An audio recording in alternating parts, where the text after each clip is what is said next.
Hello. आवाज आ रही है अब तक? जी सर, आ रही। चलो, गुड इवनिंग सभी को। मेरा सिंगल गुड इवनिंग। सभी के गुड इवनिंग का भी मेरे को सिंगल गुड इवनिंग। चलिए, काफी लोग आ चुके हैं और काफी लोग नहीं आए हुए हैं। और जो नहीं आए हुए लोग हैं उनको मैं कई बार से कह रहा हूँ, कोशिश कर रहा हूँ कि आप लोग क्लासेस को सिंसियरली अटेंड कीजिए। अगर आप क्लासेस सिंसियरली अटेंड नहीं कर रहे हैं तो फिर वहाँ आपको प्रॉब्लम आएगी जब आप एग्जाम देने जाएंगे।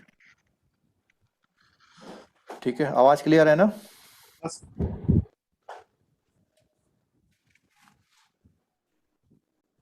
चलिए, यहाँ तो ठंड का दौर शुरू हो चुका है।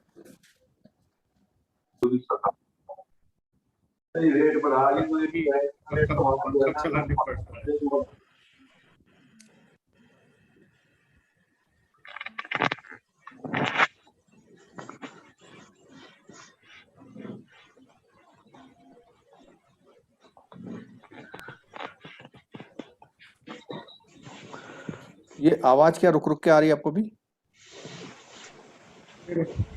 हेलो। क्लियर है?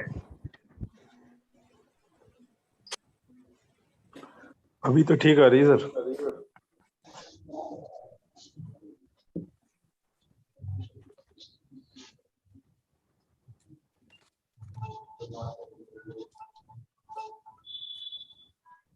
जरा आवाज आपको सही आ रही है? हाँ, एकदम क्लियर तो सही आ रही सर। अच्छा, मुझे क्यों ऐसा टूट टूट के आ रही? चलिए, ठीक है। गुड इवनिंग और सर। इसमें जो है YouTube में इस बार एक दो लोग ही दिखाई देंगे। उसका रीजन ये है कि ये प्योरली उन मेंबर्स के लिए है जो लोग हमारे पेड कोर्स जिन्होंने लिया होता है उन लोगों के लिए क्लास है। ठीक है। जी सर, जी सर। तो आप सभी लोग जो कंसर्न रहे, किसी को इसका लिंक शेयर करने की बिल्कुल ज़रूरत नहीं है। कभी कभी आप पूछते हैं हम में और उनमें क्या डिफरेंस है ना? जी सर। तो थोड़ा डिफरेंस तो है ही। चलो, शुरू करते हैं हम लोग। देखिए, आज की जो ये क्लास है, जो हमने लास्ट क्लास ली थी, जरा दो चार लोग बोलिए, जरा लास्ट क्लास पे हमने क्या पढ़ा था? बोलिए।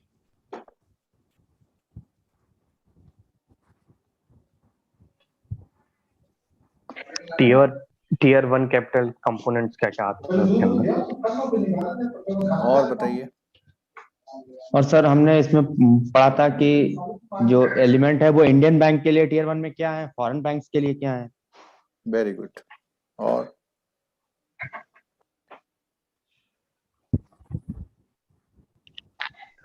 उसका पूरा मिनिमम और मैक्सिमम क्राइटेरिया बेसल का पूरा कंप्लीट किया था हमने। ठीक है।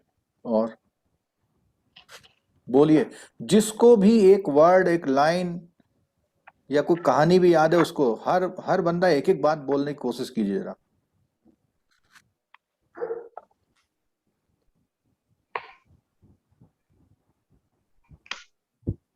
एलिमेंट पढ़े थे सर, एलिमेंट। कैपिटल में कौन कौन से एलिमेंट होते हैं? सर मिनिमा एंड मैक्सिमा ठीक है। टीयर वन और कैपिटल। बोलिए, इन्वॉल्व होइए क्लास में। आज की क्लास बिना पुरानी क्लास को ध्यान रखे नहीं होने वाली।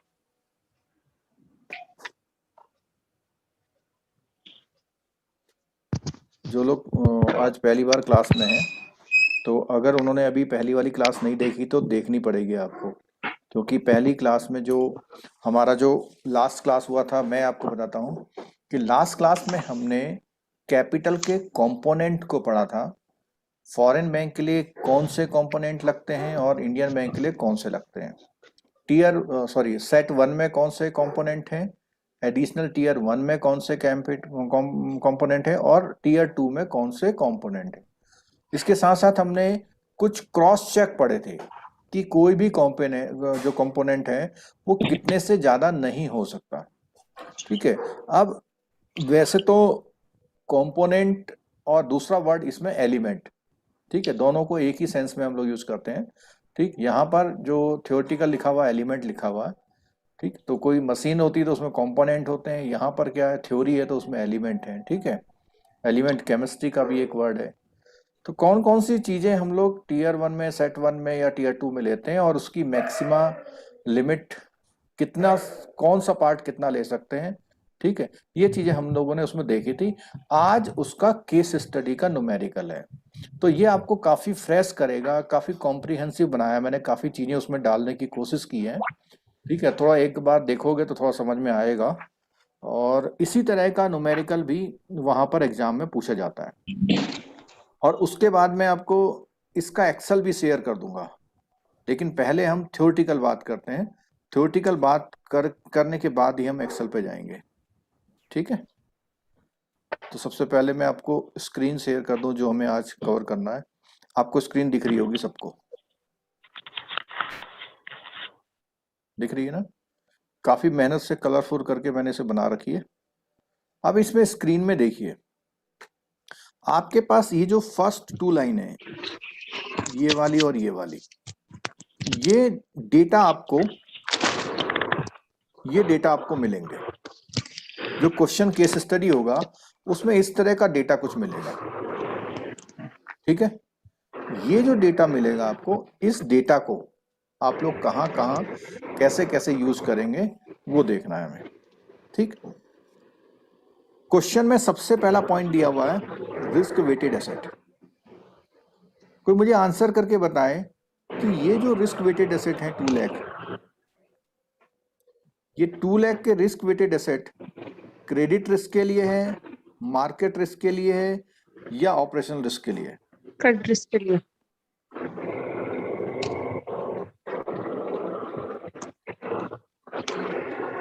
ये 897882075551 इनका जो माइक है वो सरसराहट कर रहा है ना? तो हालांकि मैंने बंद किया है अभी, तो अभी देखिएगा। तो मेरा क्वेश्चन ये था कि ये जो RWA है, रिस्क वेटेड एसेट जो है, ये किसके लिए है? तो इसमें अभी आंसर आया क्रेडिट रिस्क। कोई और आंसर दे पाएगा?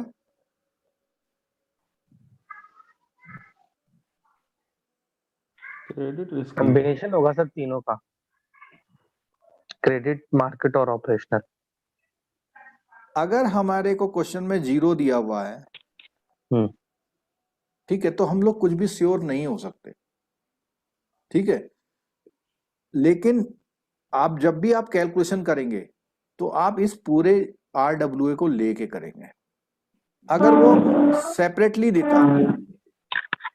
सेपरेटली रिस्क देता तो एक क्वेश्चन हमारा आता है कि कोई कैपिटल सिर्फ मार्केट रिस्क को कवर करने के लिए यूज होती है। हमने एक ऐसा स्टेटमेंट पढ़ा था, 3 टायर कैपिटल। हाँ पढ़ा था, टायर 3 कैपिटल सिर्फ मार्केट रिस्क को कवर करने के लिए यूज की जा सकती थी। तो इंडिया में उसका नाम है नहीं, तो इसीलिए जो हमारा ये एग्जाम्पल है वो हमारा टीयर 1 और टीयर 2 पे बेस्ड है।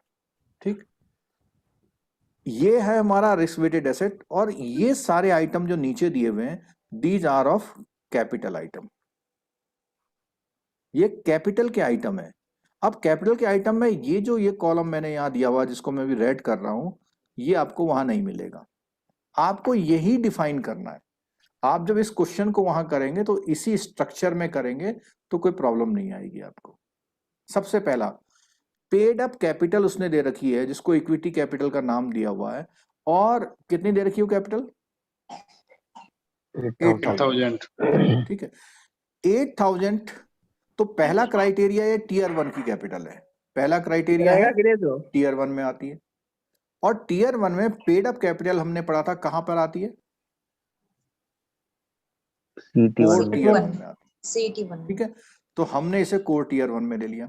यहां पर एक कॉलम और हमने बनाया है एलिजिबल वाला, कि कई बार क्या है इस थ्योरी में कि कैपिटल तो बहुत ज्यादा है लेकिन हम पूरी कैपिटल नहीं ले पाते।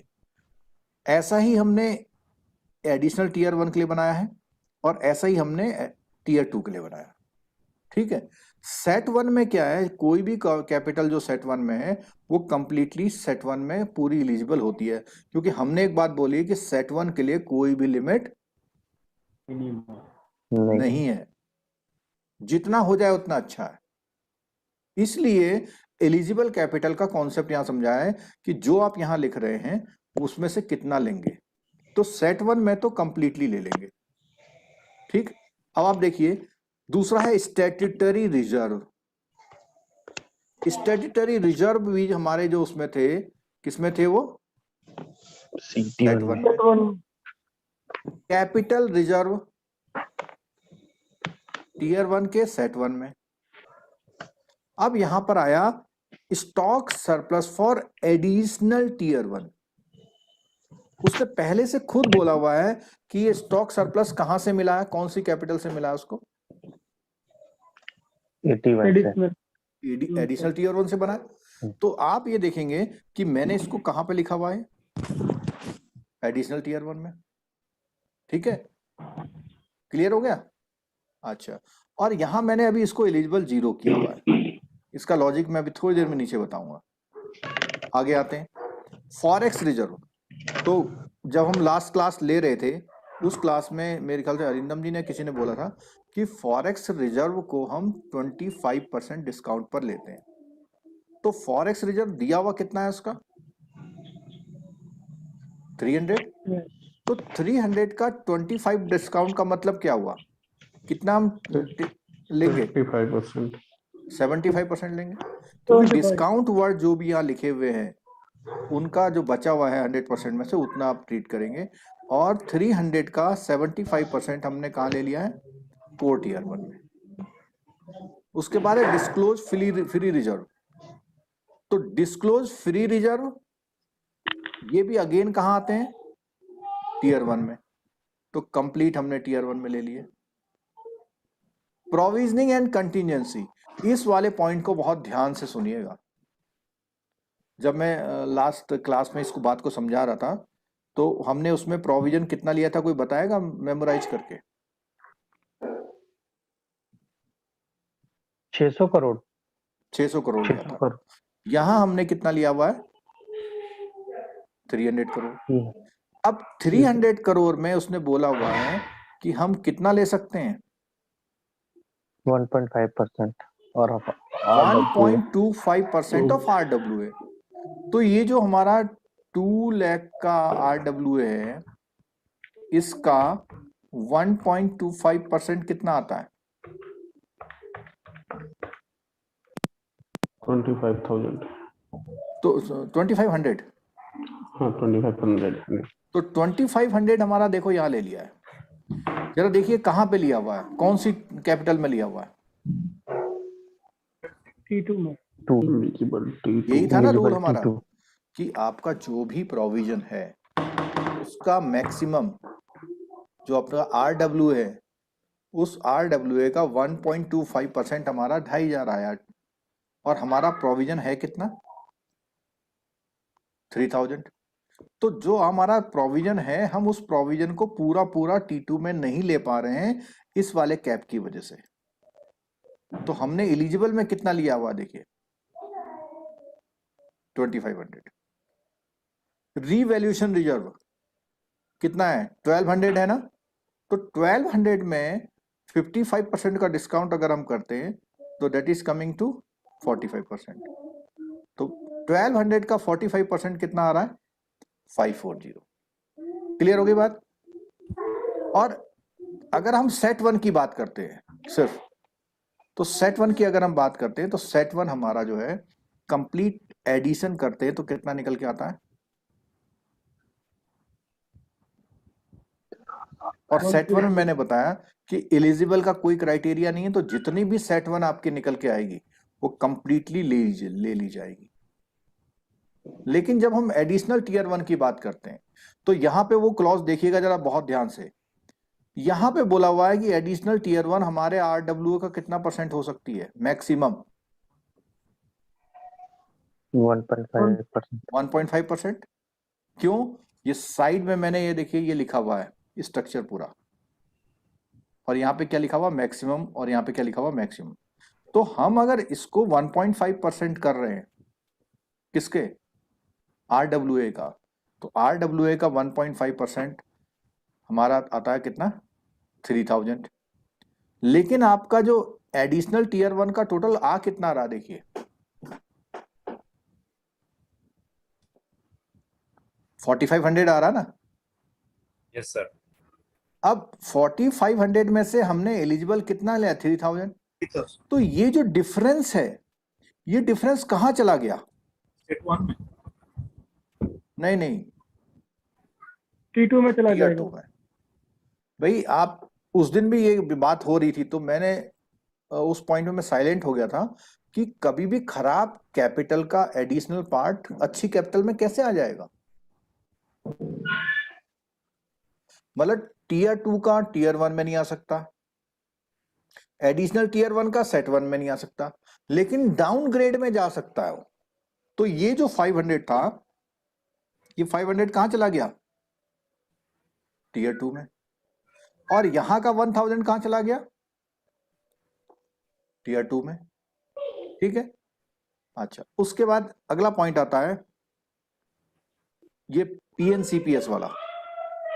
पीएनसीपीएस वाले में भी ये 1.5% का क्लॉज है।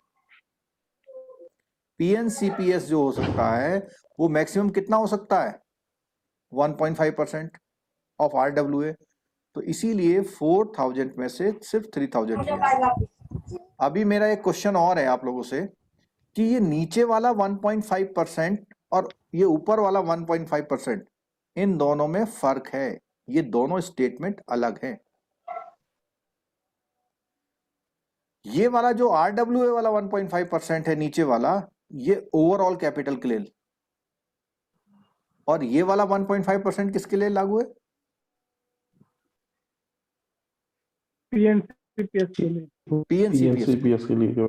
अगर मैं पीएनसीपीएस 8000 कर देता सपोज करो, तो कितना निकलता, 1.5% कितना आता, 120। 1.25% ना, 120। ठीक है। Perpetual non cumulative preferential share, ये मैक्सिमम 1.5% ऑफ RWA ले सकते हैं हम।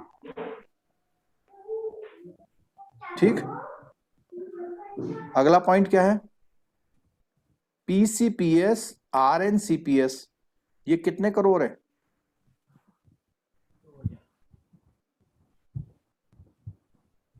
2000।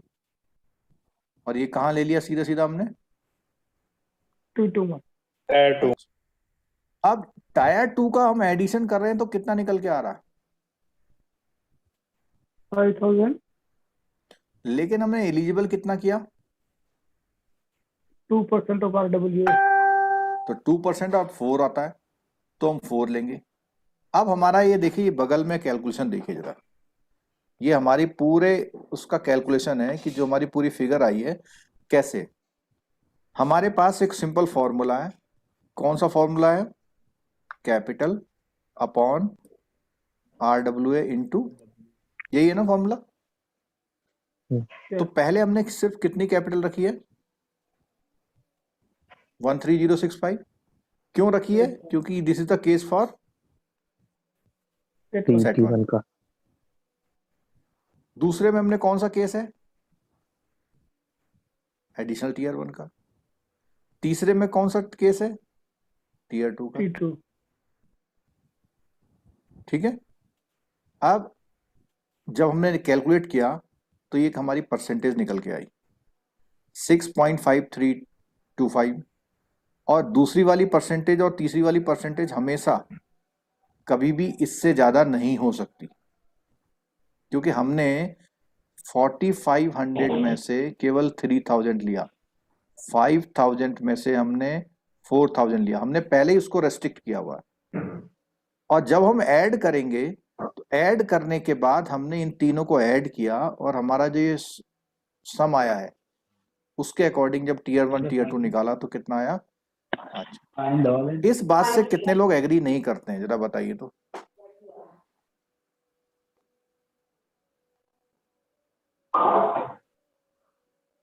बोलिए। ये 22,000 कहां से आ गया?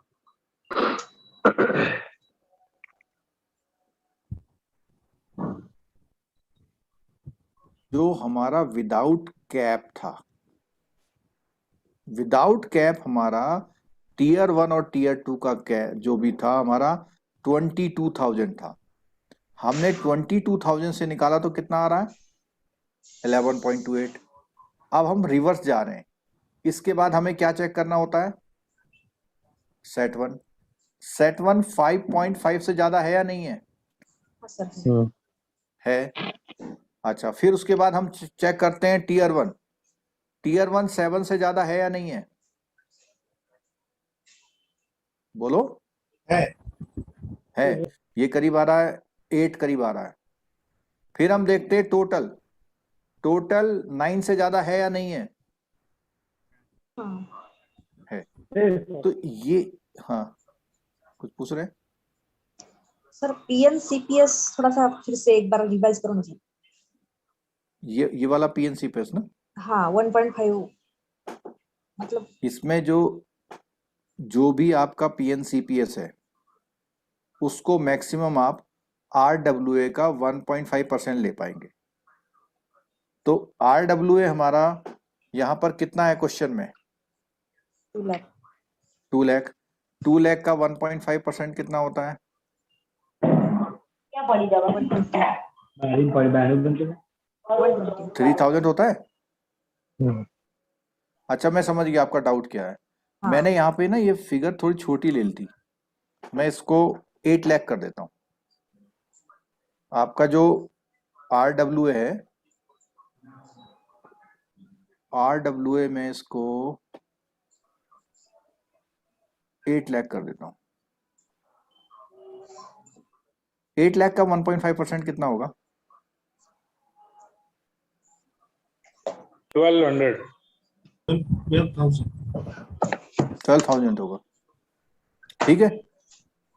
और यहाँ पे आपका पीएनसीपीएस कितना है? 4,000। तो आप कितना लेते? कंप्लीट ले लेते हैं आप। 4,000 उस कंडीशन में आप कंप्लीट ले लेते हैं। ठीक है। ये आपका जो ये क्रॉस चेक है, ये पीएनसीपीएस का क्रॉस चेक आरडब्ल्यूए के 1.5% से ज्यादा नहीं ले सकते। अच्छा, अगर यहाँ पे 8,000 होता तो कितना लेते? पीएनसीपीएस अगर 8,000 होता तो कितना लेते? 120 8,000 ही 8,000 ही लेते हैं। 8,000 ही ले लेते हैं सर। अगर RWA 8 लाख है 8,000 ही लेते हैं। सर, RWA 8 लाख है या 2 लाख है? आरडब्ल्यू वही 2 लाख है। 2 लाख। तो 25 हाँ 3,000 नहीं वही 3,000 लेते ना। 3,000 ही लेता। 3,000 ही तो लेते हैं। 3,000 ले लेते हैं, 3,000 ले लेंगे। हाँ, तो ये जो पीएनसीपीएस है, इसकी जो कैपेसिटी है, ये क्योंकि ये कौन सी उसमें लिया जाता है? पीएनसीपीएस कौन से टाइप की कैपिटल है? Tyre 1 additional tyre 1। Additional tyre 1। और अगर इसमें से कुछ एक्सेस बचता है आपको, तो उसको कहां ले सकते हैं आप? टीयर 2 में। टीयर 2 में ले सकते हैं ना। इस क्वेश्चन में लिया हुआ है, देखो तेरा लिया हुआ है ना। यस ठीक है। अच्छा, एक छोटा सा और टेस्ट करता हूं मैं इसमें क्वेश्चन में। स्टॉक सरप्लस आपको पीएनसीपीएस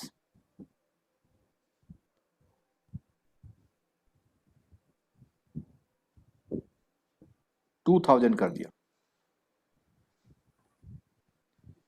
पीएनसीपीएस 2,000 कर दिया, तो आप पीएनसीपीएस कितना लेंगे यहां पर? पूरे का पूरा ले लेंगे सर। पूरा का पूरा ले लेंगे। ना। तो अगर पूरा ले लेंगे आप तो ये 2000 हो जाएगा, ठीक है। और जब ये 2000 हो जाएगा तो आपके पास ये वाला अमाउंट आएगा,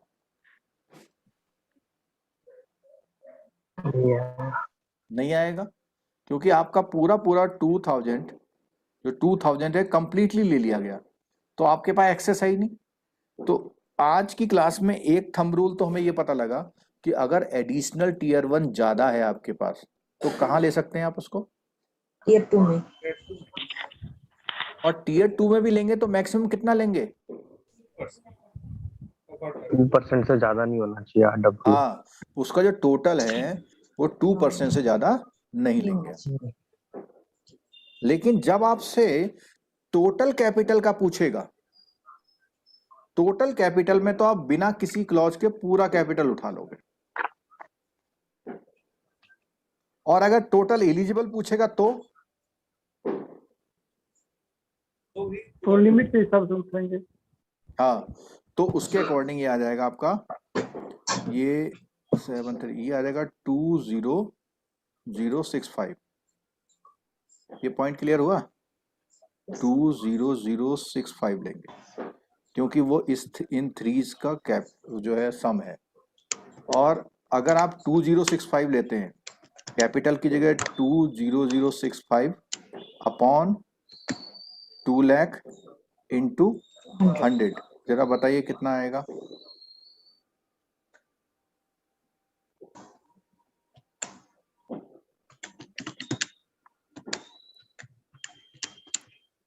$10.03।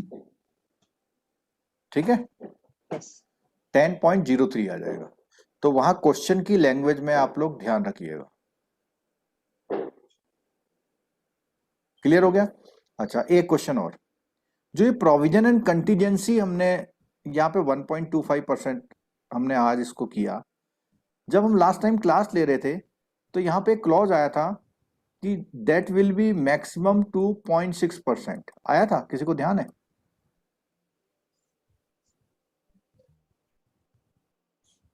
बोलिए।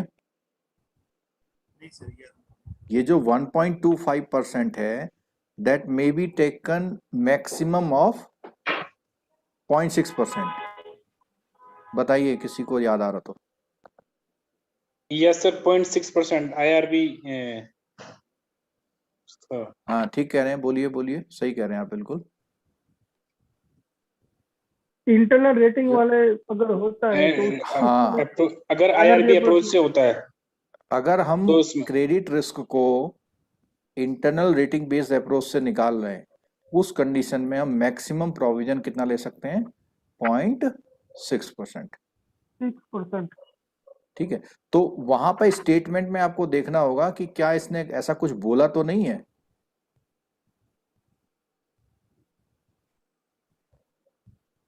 ठीक, मैं अभी स्क्रीन में भी आपको पॉइंट दिखा देता हूं।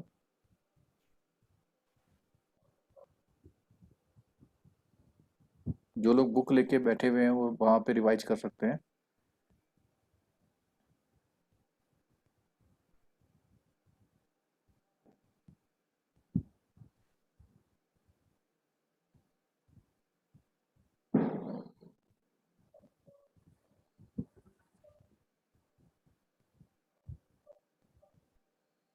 पेज नंबर क्या था हमारा वो? 261। हाँ 261 में था।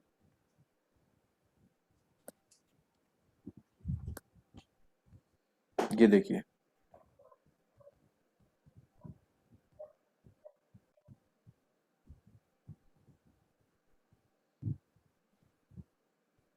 एडिशनल टीयर 1 में PC. Elements of tyre 2 capital. ये आ गया, ये है वो लाइन।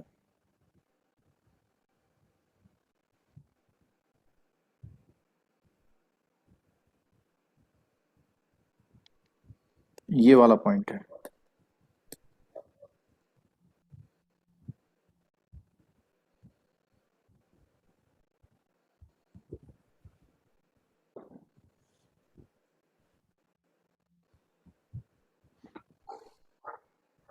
ये लाइन लास्ट वाली।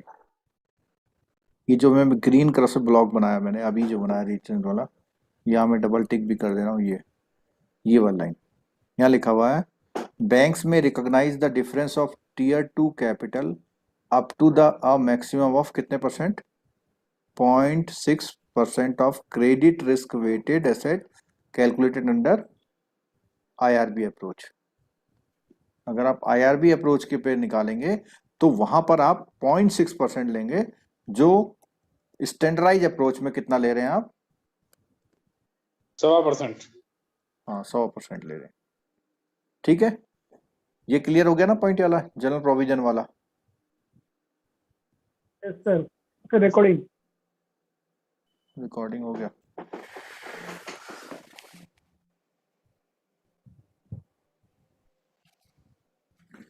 यहाँ देहरादून में ठंडा शुरू हो गया, इसलिए मैं जैकेट वैकेट पहन के बैठा हूँ। आप लोगों को लग रहा होगा कि सर को ठंडा बहुत लग रहा है। चलिए, यहाँ पर भी थोड़ा अब थोड़ा मैं ठंडा होने लगा। होने लगा, यस सर। चलिए अच्छी बात है। अब मैं इसका एक्सेल बता रहा हूँ कि मैं जब एक्सेल आपको शेयर करूंगा तो उसका यूज कैसे करेंगे आप। कोई भी क्वेश्चन होगा, किसी भी स्टडी मटेरियल से आपको मिले तो इसमें चेक करके देखिएगा, ठीक है। और अगर कहीं चैलेंज आता है तो आप शेयर कीजिएगा, क्योंकि कई बार क्या होता है, चेंजेस भी काफी आते रहते हैं ना।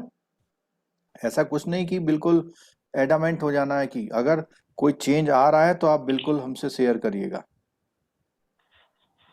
ये स्क्रीन पे मैं एक्सेल दिखा दे रहा हूं आपको, ये देखिए एक्सेल दिख रहा है ना। इसमें क्या है, सारा चीज यहाँ जब आपका कोई क्वेश्चन आएगा ना तो आप कॉपी करके यहाँ पर ये फिगर जो है, जो ये फिगर दिख रही है आपको, इन फिगर्स को चेंज करिएगा। जिसका है उसका लीजिएगा, जिसका नहीं है नहीं। और अगर उसके बाद भी कोई है तो एक लाइन इंसर्ट कर दीजिएगा, लाइन इंसर्ट करके चेक करिएगा। और जैसे मैंने बताया कि जो टीयर 1 और ये एफ और जी कॉलम है, एफ और जी कॉलम है, इसमें सेम रहेगा। इसमें जो भी कैपिटल है वो टोटल एलिजिबल रहेगी। लेकिन जो आपका एडिशनल टीयर 1 है और टीयर 2 है, इसका आपको एडजस्टमेंट करना पड़ेगा। जैसे इसमें आप देख पा रहे हैं कि एडिशनल टीयर 1 500 थी यहाँ पर, लेकिन हमने यहाँ पे एलिजिबल 0 लिया। उसका रीजन क्या था कि हमने सबसे पहले पीएनसीपीएस से भरना है। ये जो 1.5% का जो क्लॉज है उसका रीजन ही ये है। अगर इससे नहीं भर पाता तो आप किससे लेते, बाकी ऊपर स्टॉक सरप्लस वाली 10 नंबर रो से ले सकते थे उस कंडीशन में हम। लेकिन पहले आप किससे भरेंगे टीयर 1 को, एडिशनल टीयर 1 को, बोलिए। पीएनसीपीएस। पहले पीएनसीपीएस से प्रोविजन भरेंगे। होगा नहीं, पहले पीएनसीपी से करेंगे, PNCP। उसके बाद जो बचेगा पैसा वो आपका स्टॉक सरप्लस 81 से लाएंगे। स्टॉक सरप्लस का मतलब क्या है? स्टॉक सरप्लस का मतलब पिछले दिन बोले थे कुछ कह रहे हैं क्या? स्टॉक सरप्लस का मतलब स्टॉक सरप्लस, स्टॉक सरप्लस ही होता है जब आप शेयर अलॉट करते हैं ना, अलॉट करने के पास आपके पास जो एडिशनल शेयर बच जाते हैं, जो जिसका पैसा आ जाता है सरप्लस में आपके पास। यहाँ ये पॉइंट है इसका स्टॉक सरप्लस वाला,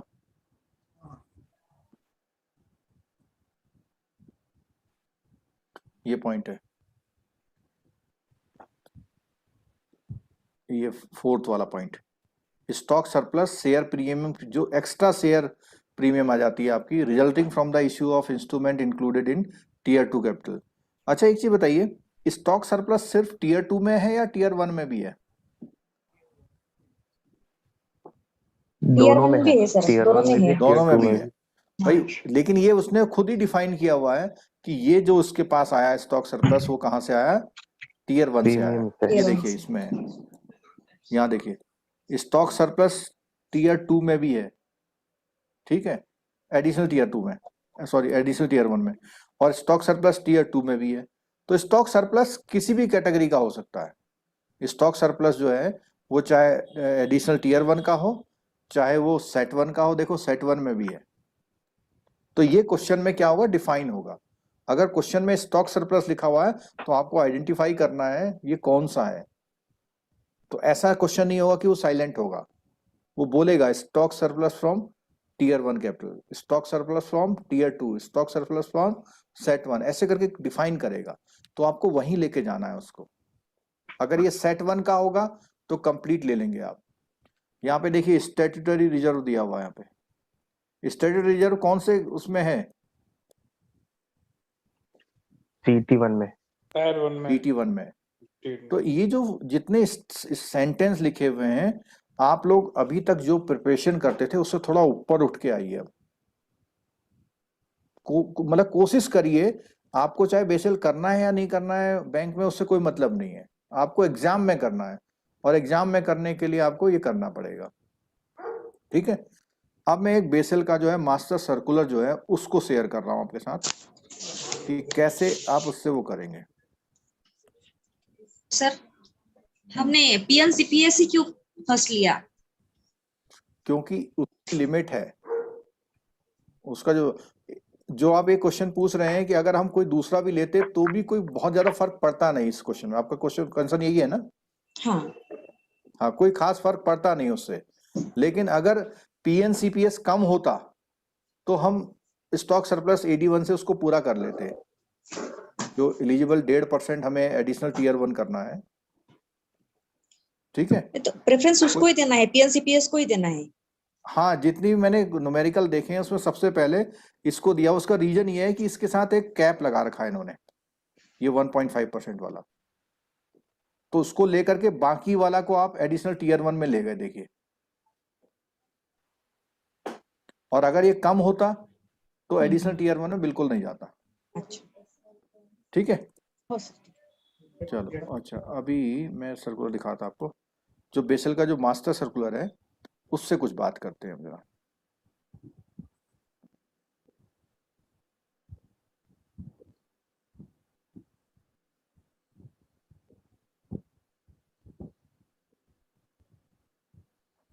सर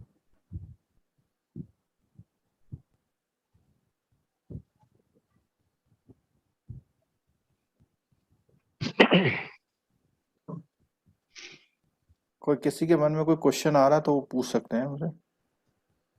एक क्वेश्चन था सर, अपने जो ये वाला जो उसमें वर्किंग कैपिटल लोन का तो ऐसे में 0 अभी नहीं है। तो ये देखिए स्क्रीन पे आपका सर्कुलर मैंने खोल दिया है।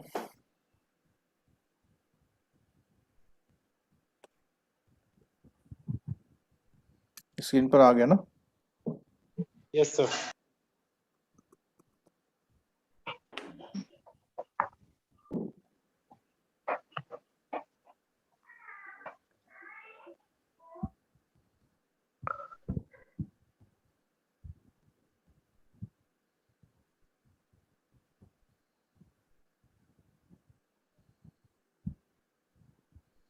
जो हमारी बुक में जितना भी कंटेंट है वो सारा कंटेंट हमारा इसी सर्कुलर से उठाया गया है। ठीक है, पूरा एक एक, ऐसा कह सकते हैं लाइन टू लाइन। तो बुक में मिस्टेक हो सकता है लेकिन इसमें मिस्टेक नहीं है, इसको हम मिस्टेक की तरह नहीं लेते।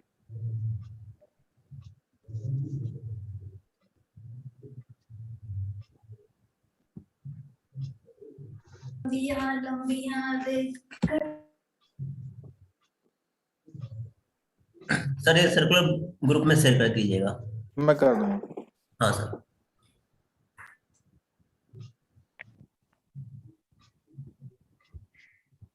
ये है वो लाइन जो हमारी बुक में भी लिखी हुई है। देखिए इसमें बिल्कुल क्लियर कट लिखा हुआ है, पैराग्राफ सेम वही है इसमें कि आपका 1.25% है, 1.25% है। ठीक है, लेकिन अगर आपका IRB अप्रोच है तो कितना है? 0.6 है। सेम वही लाइन है ना?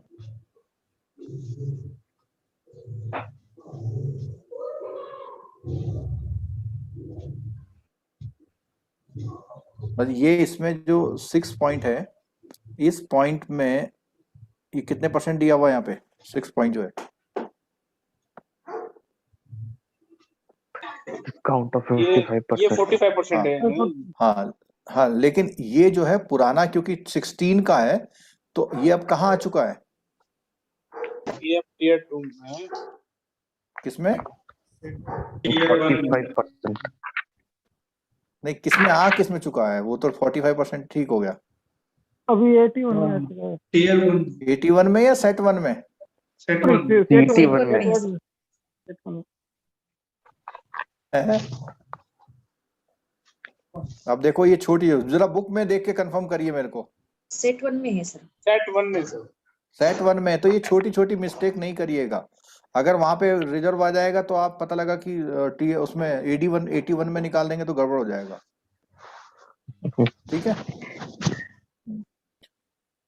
एक ये वाला लास्ट वाला पैराग्राफ जरा देखिएगा under BECIL 3 the criteria for the instrument to be included in tier 2 capital have been modified to improve their loss absorbency as indicated। अब यहाँ पे एक बात देखिएगा कि ये जितने भी कैपिटल होती है इस कैपिटल का अल्टीमेट पर्पज क्या है इस लाइन में लिखा हुआ जरा बताएं तो क्या है कैपिटल का पर्पज लॉस ऑब्जर्वेंस। हाँ ये आपके एमसीक्यू में कहीं क्वेश्चन में आ सकता है कि अल्टीमेट पर्पज है लॉस एब्जॉर्बेंसी कि अगर आपको लॉस होगा तो उसको उस लॉस को रिकवर करने के लिए उस लॉस के झटके को झेलने के लिए इस तरह से कह सकते हैं ठीक है अब एनेक्सर 5, 6, 7 में लिखा हुआ criteria for inclusion of perpetual cumulative preferential share redeemable cumulative preferential share are furnish in इतने से ये इसमें एनेक्सर में जो है सारी चीजें इसमें दी हुई हैं कि कैसे कैसे कौन कौन सी चीज कितने कितने ली जाती हैं ठीक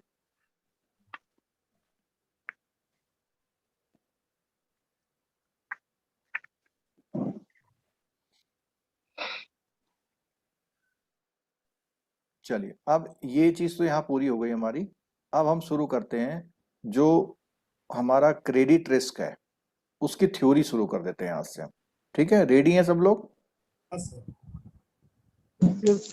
यस सर। क्रेडिट रिस्क का जो है थ्योरी से शुरू कर देते हैं आपके बुक में कौन से पेज में ढूंढ के बताइए 264 आई थिंक सर ना नहीं पीछे होगा 261 से पहले होगा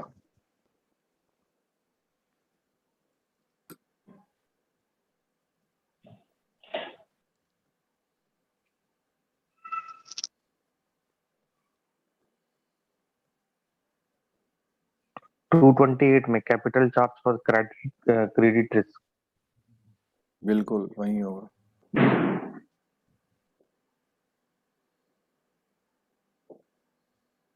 जो भी स्क्रीन पे दिख रहा है मुझे ये पेज चाहिए आपसे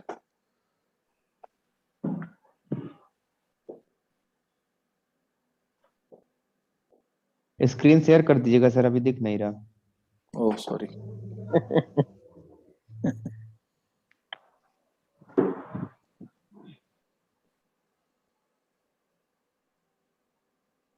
मतलब आप लोग अपनी बुक में ये पेज खोल लीजिए 10.08 है capital charge for credit risk 228 page है सर 228 हाँ तो 228 पेज केवल रेफरेंस के लिए खोल लीजिए बाकी तो मैं आपको पूरा वैसे समझाऊंगा ठीक है तो यहां से हमारी जर्नी शुरू होती है क्रेडिट रिस्क के बारे में कंप्लीट हो करने की अभी तक हमने बेसिल का बेसिक कॉन्सेप्ट सीखा बेसिल में कैपिटल सीखा कैपिटल में हमने एक छोटा सा न्यूमेरिकल किया है और आजकल सबसे अच्छी बात यह है कि बहुत सारे फेसबुक ग्रुप्स या बहुत सारा स्टडी मटेरियल आप लोगों के पास होता है आप उसको क्रॉस एक्सचेंज करते हैं अगर उसमें कोई भी क्वेश्चन ऐसा न्यूमेरिकल का है तो इस वाले लेक्चर्स को सिंक्रोनाइज करके उसको सॉल्व कीजिएगा ठीक है कोई क्वेरी बनती है कोई नया चीज आता है तो उस ग्रुप में शेयर करिएगा हमसे पूछेगा तो हम उसमें देख करके बताएंगे कि क्या इसका सही हो सकता है ठीक है तो चलिए कैपिटल चार्ज सबसे पहले कैपिटल चार्ज को समझते हैं कैपिटल चार्ज जो मिनिमम कैपिटल रिक्वायरमेंट वाला कॉन्सेप्ट है ना उसी को हम कैपिटल चार्ज बोलते हैं। ये कह सकते हैं कि जैसे हम लोग एक हिंदी में बोलते हैं कि ग्रहण लगा हुआ है, सूर्य ग्रहण चंद्र ग्रहण बोलते हैं ना, तो ग्रहण से मतलब क्या है कि हमारा जो भी कुछ दिख रहा है, हमारा पूरा जो कैपिटल है उसमें से कुछ कैपिटल ग्रहण में लगा हुआ है, जिसको हम लोग 9% प्लस 2.5% यानी 11.5% कॉमनली ले रहे हैं। ठीक है, और ये जो कैपिटल चार्ज है हमें तीनों रिस्कों में निकालना होता है। तो ये जो 11.5 आ रहा है ना, ये तो टोटल आ रहा है। ये 11.5 क्रेडिट मार्केट ऑपरेशन में जितना रिक्वायर्ड होता है, तो उतना रिक्वायरमेंट हमारी ओवरऑल कैपिटल में चार्ज है। उसका हम यूज ना करके उसको जब हमें लॉस होता है तो एटलीस्ट उतना वहां से आ जाएगा, हमें ऐसी उम्मीद करते हैं। ठीक है, और अगर हमारा उससे ज्यादा लॉस हो जाए तो हमारी कैपिटल और ज्यादा कम हो जाएगी। तो यहां पर बोलता है कैपिटल चार्ज के लिए सबसे पहले कौन सी अप्रोच की बात करी इसने? स्टैंडर्डाइज। कितनी अप्रोच होती हैं क्रेडिट रिस्क में? 3। तीन। पहली स्टैंडर्डाइज, दूसरी internal rating based IRB foundation, और थर्ड है आईआरबी एडवांस एडवांस। एडवांस ठीक है? मेजरमेंट। तो अगर इस स्टैंडर्डाइज अप्रोच से करते हैं, the rating assigned by the eligible external credit rating agencies will largely support the measure of credit risk. अब यहां पर कुछ पॉइंट निकल के आ गए, यहां पर ये रेटिंग वर्ड आ गया। ये रेटिंग वर्ड जो है हमारे डिफरेंट जो लोन्स हैं उनकी रेटिंग के अकॉर्डिंग हमें रिस्क वेट डिफाइन करता है। ठीक है, आपकी बुक में एक पेज में रेटिंग के अकॉर्डिंग रिस्क वेट दिए हुए हैं, एक चार्ट बना हुआ है उसमें रिस्क वेट, जैसे किसी को AAA रेटिंग मिली है तो उसमें कितना रिस्क है, किसी को BBB- मिली है तो उसमें कितना रिस्क है। ठीक है, और अगर उसमें रेटिंग नहीं मिली है तो कितना रिस्क है?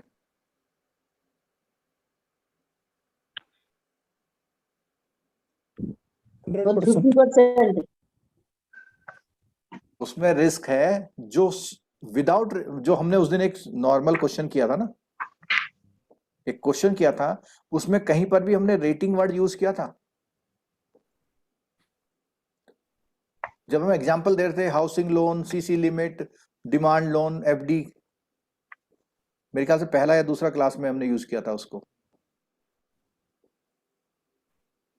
नहीं रिकॉल कर पा रहे?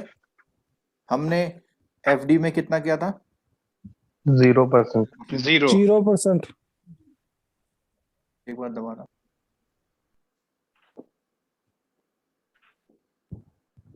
हाँ ठीक। एफडी में कितना किया था? 0%। 0। और हाउसिंग लोन में कितना किया था? सर 35 और 50। दो किए थे। इसका मैंने सर्कुलर दिखा दिया था आपको। Yes sir. Yes sir.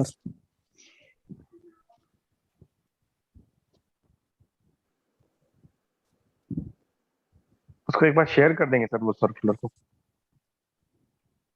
कौन सा वाला? ये जो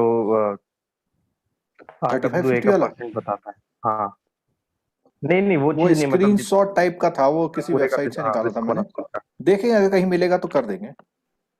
ठीक।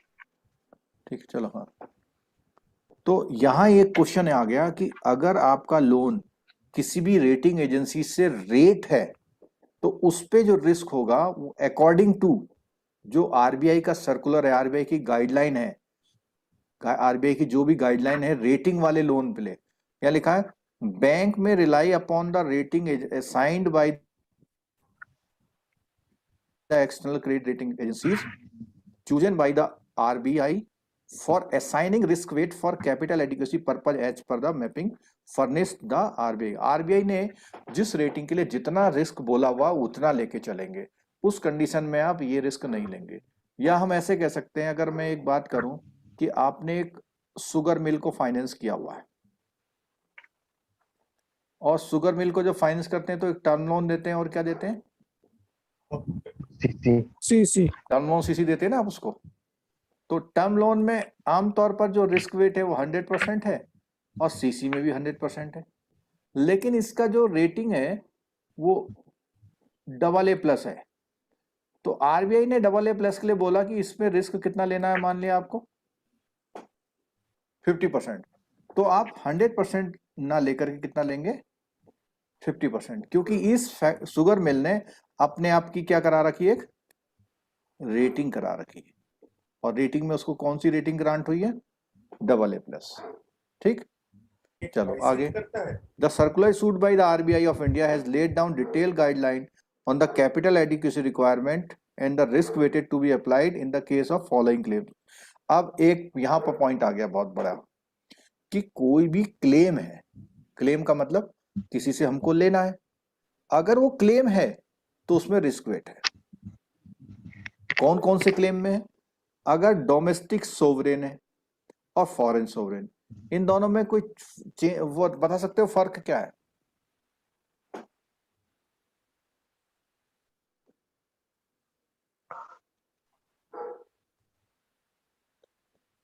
ऐसे फर्क है, मींस हमारे वहां क्या है, कुछ ऑटोनॉमी किसको, सोवरेन को भी दे रखी है ना, मतलब जो हमारे स्टेट्स हैं, तो स्टेट्स भी तो लोन लेता है ना।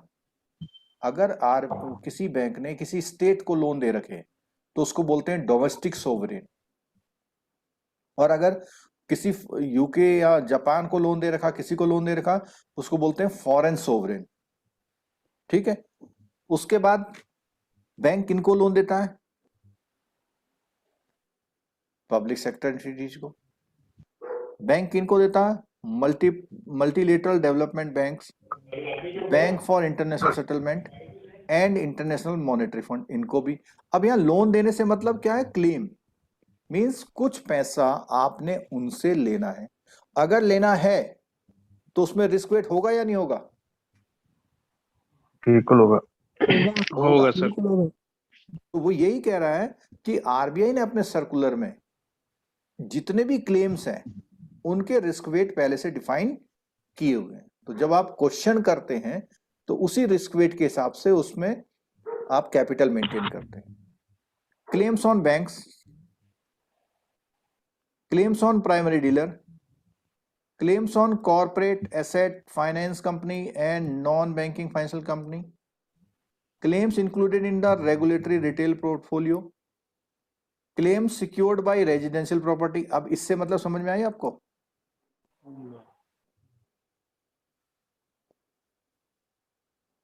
Supported by, secured by residential property, क्या हुआ उसका मतलब?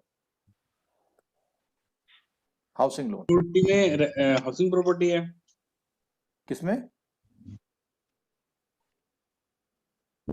सिक्योरिटी में हाउसिंग प्रॉपर्टी।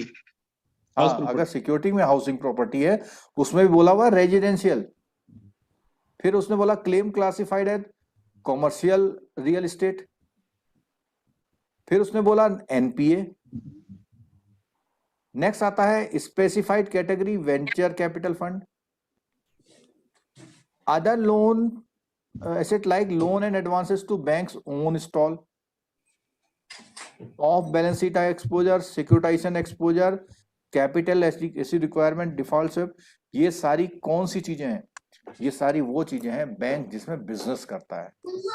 बैंक अपना पैसा कहाँ लगाता है? बैंक अपना पैसा इन्हीं कामों में लगाता है। ठीक है, जहां पर भी बैंक ने अपना पैसा लगा रखा उसको क्लेम बोलते हैं, और हर तरह के क्लेम का यहाँ एक स्ट्रक्चर दे रखा है कि बैंक अपना पैसा कहाँ कहाँ लगाता है, और उस पर जब रिस्क वेट निकालने की बात होती है तो वो रिस्क वेट आरबीआई के सर्कुलर के अकॉर्डिंग ही डिसाइड होता है। ठीक है, एक पॉइंट यहां पे आया था के नंबर, के नंबर को मैं थोड़ा समझाने की कोशिश कर रहा हूं।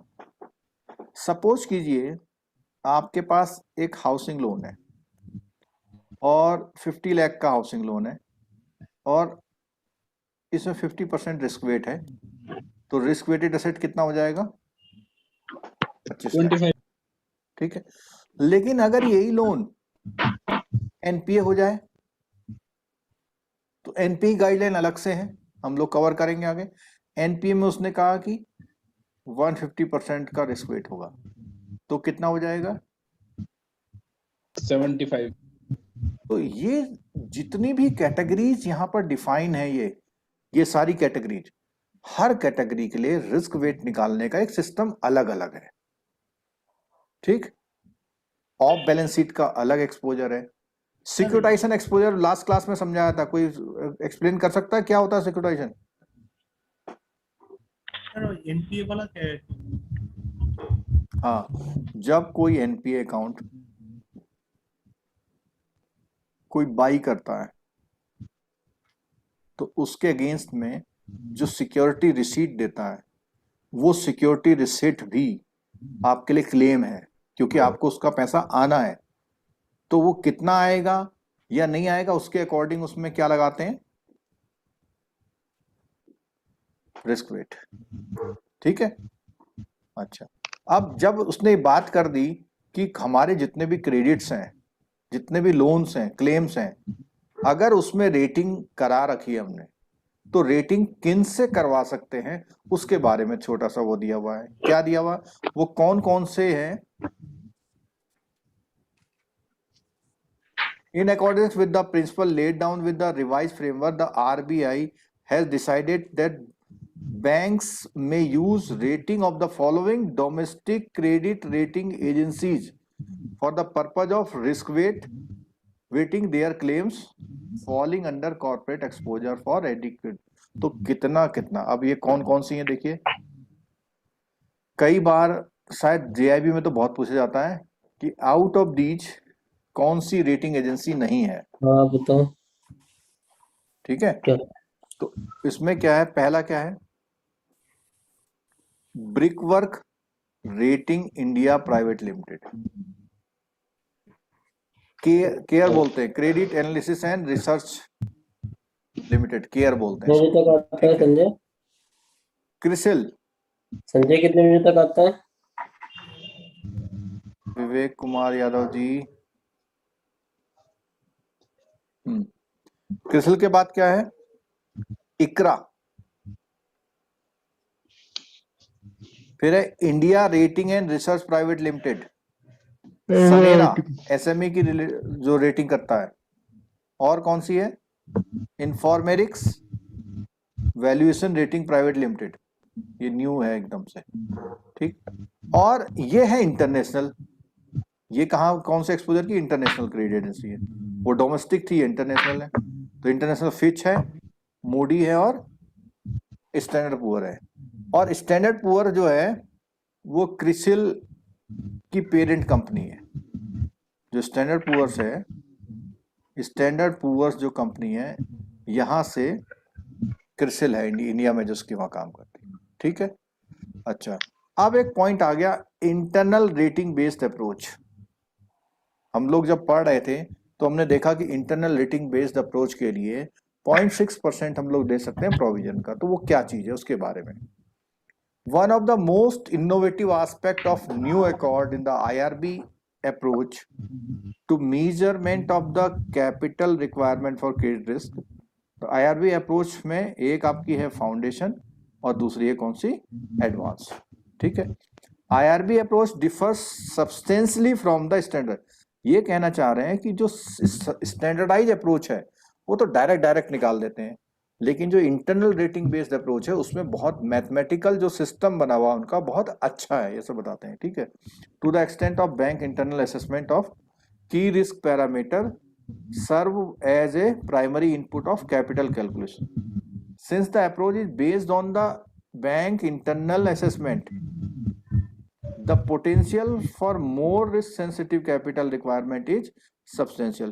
अब यहां पर एक बात और बोल रहा है अभी आपको इस लाइन से, कि ये कहता है कि जो इंटरनल रेटिंग बेस्ड अप्रोच है अगर आप उससे कर रहे हैं तो आरबीआई रिस्क ज्यादा मानता है कम मानता है? जरा बताइए तो।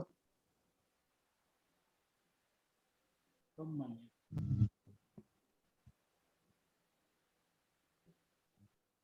23 लोग हैं इस समय लाइव। ज्यादा मांगता होगा सर, क्योंकि ज्यादा इंटरनली मानता है। इंटरनल कर रहे हैं, बदमाशी कर सकते हैं, यस सर। ठीक है, और ज्यादा करता है तो इसीलिए कैपिटल रिक्वायरमेंट क्या कह दिया उसने,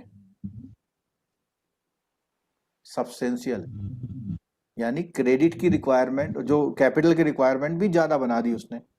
और बैंक की इसी बदमाशी के लिए उसने 1.25 से घटा के क्या कर दिया था वो, 6 याद आया कुछ? 0.6।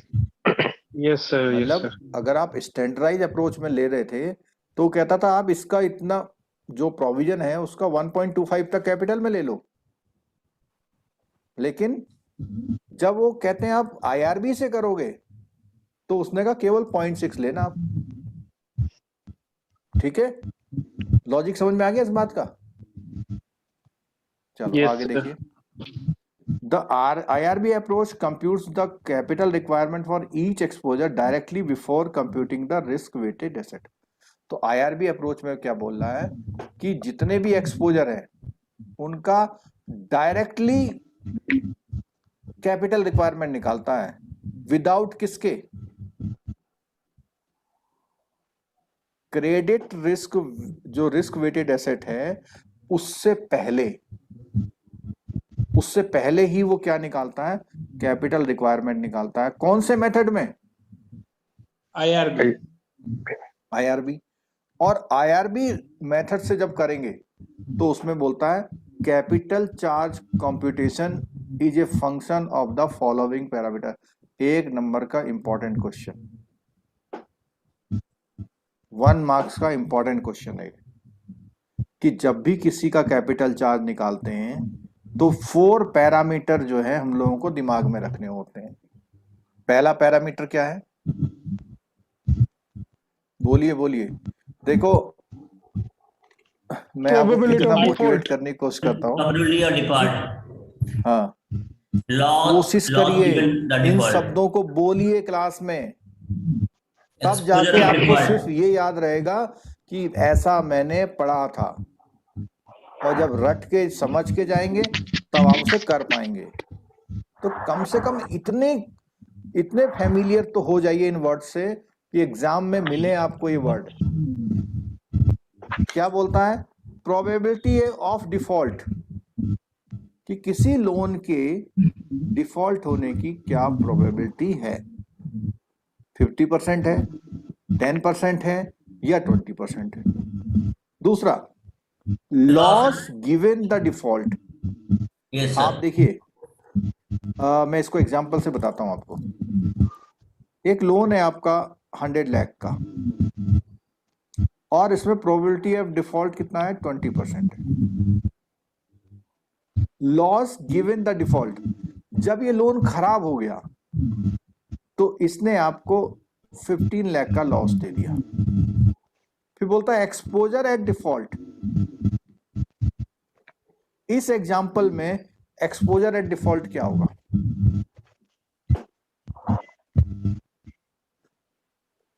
Sir total exposure 100 lakh. भाई मैंने एक लोन की बात करी ना आपसे, दूसरा, वो लोन 100 लाख का है, तो एक्सपोजर का मतलब होता आपका उसमें Outstanding. कितना रिस्क, कितना आपने उस बिजनेस को एंगेज किया हुआ है। तो आपने कितने लाख का बिजनेस एंगेज किया हुआ है? 100 लाख का। तो एक्सपोजर एट डिफॉल्ट 100 लाख हो गया। मैच्योरिटी, हो सकता है लोन 5 साल का हो, ठीक है, क्लियर हो गई बात ना? बिल्कुल। तो ये जो 4 पॉइंट हैं इनको क्या बोलते हैं हम लोग? ये 4 क्या है? पैरामीटर है। किस चीज के लिए? Capital charge computation. Capital charge का कंप्यूटेशन करने के लिए 4 पैरामीटर होते हैं, ठीक है। आगे आते हैं। अगला पॉइंट आता है risk weighted asset are derived from the capital charge computation. तो यहां जो ये बात कर रहे हैं हम, पहला पॉइंट हमने क्या पढ़ा कि IRB approach compute the capital requirement of each exposure directly before computing the risk weighted asset. Standardise approach अगर हम करते हैं कभी, स्टैंडर्डाइज अप्रोच, अगर मेरा 500 करोड़ का लोन है और रिस्क वेट उसमें 20% है, तो मेरा RWA कितना आएगा? 100। और इस पे कैपिटल रिक्वायरमेंट कितनी आएगी? 9%। कितनी? 9%। 9 करोड़। 9 करोड़। ये मैंने कौन सा मेथड यूज किया? स्टैंडर्डाइज। लेकिन जब IRB अप्रोच में है, IRB अप्रोच में इसमें से कौन सा वाला स्किप करना है आपको? 20% वाला।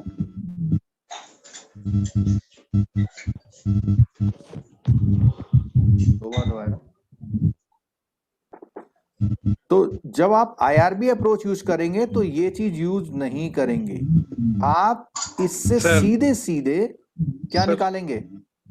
हाँ सर, किन्हीं का माइक डिस्टर्ब कर रहा है।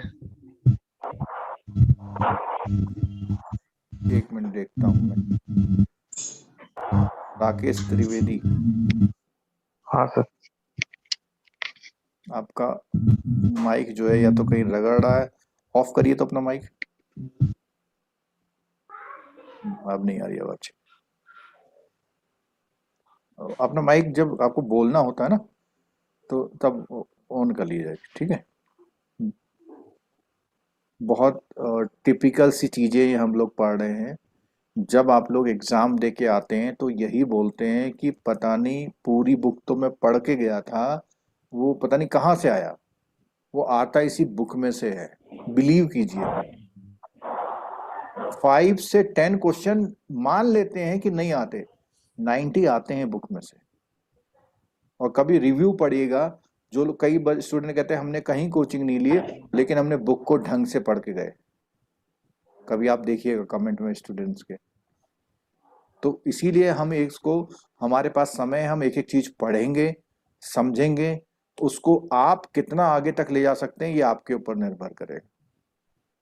और ये डेली बैंकिंग में बिल्कुल नहीं होता, इसलिए रिक्वेस्ट है कि एक एक लाइन को सुनने की कोशिश करिए।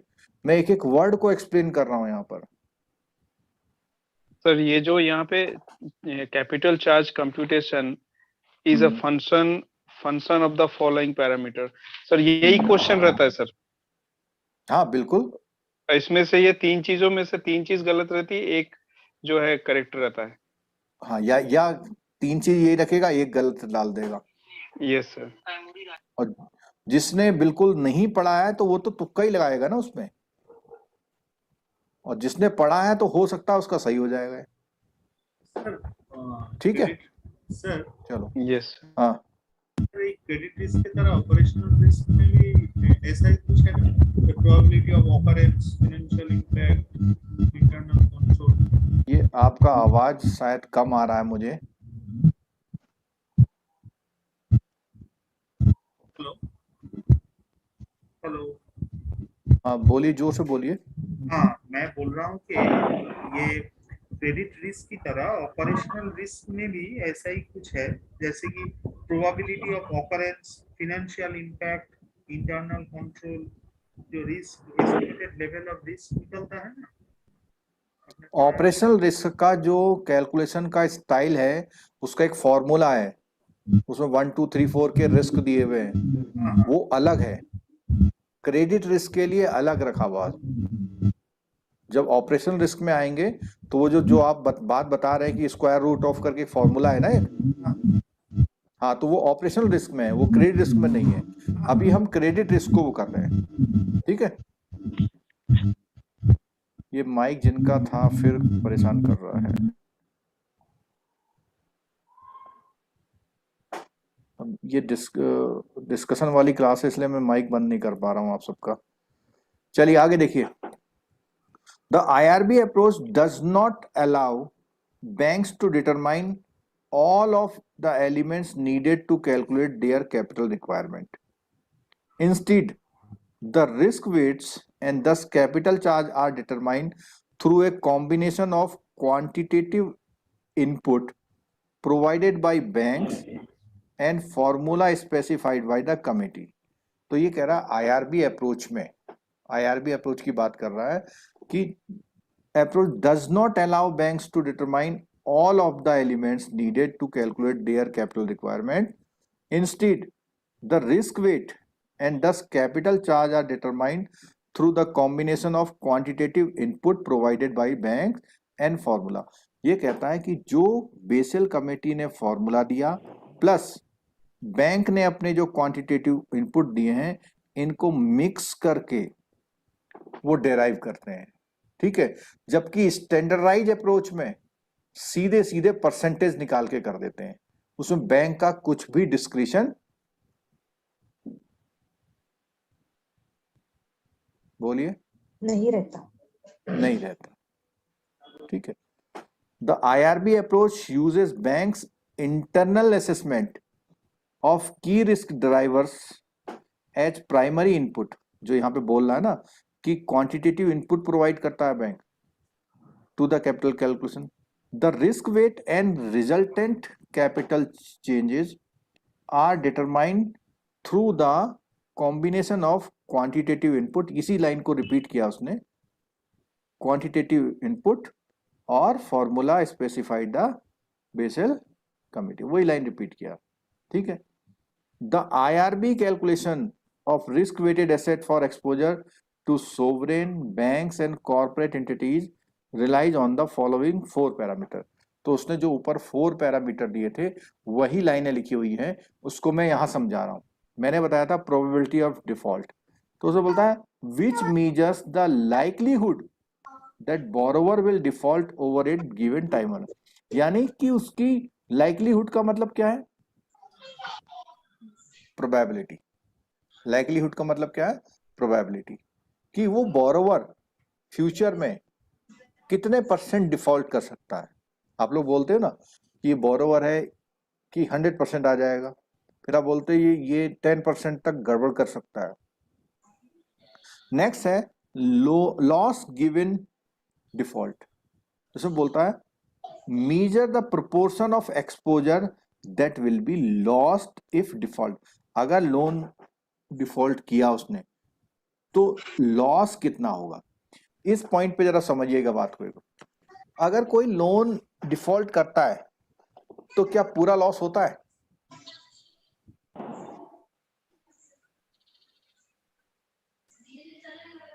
सर नेचर ऑफ लोन पे डिपेंड करता है ना, ये तो हर लोन का अलग है, मतलब कि एनपीए तो हुआ लेकिन 85% रिकवरी आ गया, तो कहने का मतलब ये है कि लॉस गिवन डिफॉल्ट का मतलब है कि वो लोन जब डिफॉल्ट हुआ तो लॉस जरूरी नहीं कि पूरा करे या पूरा भी कर सकता है, तो एक्चुअल में कितना हुआ वो बोलते हैं लॉस गिवन डिफॉल्ट। थर्ड है exposure which for loan commitment measures the amount of facility that is likely to be drawn in the event of default. यानी जब उसका डिफॉल्ट होता है तो तब तक वो कितना पैसा आपसे ले चुका होता है। और लास्ट है maturity which measures the remaining economic maturity. ये बहुत पॉइंट है, रिमेनिंग वर्ड। बेसल में जितनी भी कैलकुलेशन अधिकतर होती हैं कौन सी मैच्योरिटी से होती हैं, रिमेनिंग से, ठीक है। जो बीत गया उससे कोई कंसर्न नहीं है, कितने समय तक आप उस अकाउंट को रखने वाले हैं उससे मतलब है, ठीक है। और ये जो आईआरबी अप्रोच में पैरामीटर हैं ये आपको 1 मार्क्स देगी ये टेबल, गारंटी बता रहा हूं मैं, गारंटी बता रहा हूं कि ये टेबल आपको 1 मार्क्स देगी थ्योरी में। कैसे? आपने 4 पैरामीटर पढ़े और हमको पता है कितनी अप्रोच है आईआरबी में, कितनी है? 2। तो ये क्वेश्चन पूछ रहा है कि फाउंडेशन और एडवांस आईआरबी में क्या डिफरेंस है। तो इसमें बोला इसने कि फाउंडेशन आईआरबी जो है उसमें प्रोबेबिलिटी ऑफ डिफॉल्ट कौन सेट करता है? बैंक। और लॉस गिवन डिफॉल्ट कौन सेट करता है? सुपरवाइजर। आरबीआई। कौन से वाले में? Foundation RBI. और एडवांस में कौन कर रहा है? बैंक। बैंक कर रहा है, ठीक है। कुछ पॉइंट समझ में आ रहा है आपको? Yes sir. और एक्सपोजर डिफॉल्ट कौन तय करता है? आरबीआई। और एडवांस में बैंक। मैच्योरिटी कौन डिसाइड करता है? चाहे बैंक करे या सुपरवाइजर। और एडवांस में तो एक कंक्रीट रिजल्ट दिख रहा है कि एडवांस आईआरबी में सारी चीज कौन डिसाइड करता है? कौन? बैंक। लेकिन जो हमारा फाउंडेशन बैंक। है उसमें एलजीडी और ईएडी वो सुपरवाइजर डिफाइन करता है। ठीक है, अगला question, risk wait. Risk wait कौन डिसाइड करता है? Function provided by committee. अब फंक्शन से मतलब क्या है? फॉर्मूला। फंक्शन से मतलब क्या है? फॉर्मूला। तो कमिटी का जो भी फॉर्मूला तय होगा उससे करेंगे। तो यहां पर है ये आपका फाउंडेशन का और यहां पर किसका है? एडवांस का। एक क्वेश्चन जो अक्सर पूछता है वो यहां से पूछता है, देखिएगा ध्यान से, कि डेटा जो हिस्टोरिकल डेटा रिक्वायर्ड होता है किसके लिए? फाउंडेशन के लिए। और वो कितने ईयर्स का रिक्वायर्ड होता है? 5 ईयर का। लेकिन एडवांस में एलजीडी का डेटा कितना चाहिए? 7 ईयर। और ईएडी का डेटा कितना चाहिए? 7 years। 7 ईयर और प्लस पीडी। तो कहने का मतलब ये हुआ कि फाउंडेशन अप्रोच में आपको सिर्फ कौन सा डेटा चाहिए? Only 5 year. Only 5 year PD का डेटा। लेकिन एडवांस अप्रोच में आपके पास कौन सा डेटा चाहिए? Estimated historical several plus PD. 2-4 student जो भी समझने की कोशिश कर रहे हैं वो बोलिए, और लोगों को लगेगा कि अरे ये कुछ बोल तो रहे हैं, हम भी बोलते हैं। ये जो क्वेश्चन मैंने लिखा है ये इस टेबल से क्वेश्चन पक्का आता है, आपको समझने की जरूरत है। और समझने में जो डेटा मैं बता रहा हूं कि आपका ये लाइन ऐसे नहीं है, इसको हटा दीजिएगा।